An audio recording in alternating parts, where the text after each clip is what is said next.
2, 3 సార్లు ఫోన్ చేసినారు. నేను చెప్పినాను, అయ్యా నేను అప్పుడే చేసినాను, అక్కడ ఉన్నాను, ఆమె కనెక్ట్ కాలేదు కాబట్టి వచ్చేసినాను, మరి టైం లేదు అంటే వాళ్ళు ఏదేదో మాట్లాడుతూ 10 సార్లు ఫోన్ చేస్తా ఉన్నారు నాకు.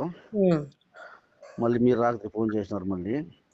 సరే ఇప్పుడు ఏం లేదు తల్లి, దాంట్లో మీరు చెప్తున్నారు కదా, ఏమని?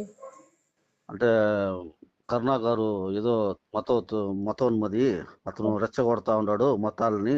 అవును. మన భారతదేశంలో ఏం చదువుకున్నాము, చిన్నప్పుడంతా ఎట్లా చదువుకున్నాము, ఏం చూసుకున్నాము, ఎట్లా తెలుసుకున్నాము, అన్ని మతాలు ఒకటే కదా, అన్ని మతాలు ఒకటే కదా, ఇది ఎందుకు రెచ్చగొడతా ఉన్నాడు అంటా ఉన్నారు కదా తల్లి. అవును. ఇప్పుడు నేను రఘుపతి రాజారాం పాడతాను. ఉమ్. దాంట్లో ఈశ్వరల్లా తెరే నామని వస్తుంది కదా, ఉమ్. నేను పాడుకుంటాను నా గుడిలో. నేను ఒక పూజారిని గుడిలో. నిన్న కూడా గుడి ముయ్యలేదు కాబట్టి మీకు చెప్పినాను, టైం అడిగినాను మళ్ళీ మాట్లాడతాననేసి. ఆ. నేను నా గుడిలో కూడా అది పాడుకుంటాను. ఉమ్. ఏమనేసి, ఈశ్వరల్లా తెరే నామ్ అనేసి పాడుకుంటాను. ఉమ్.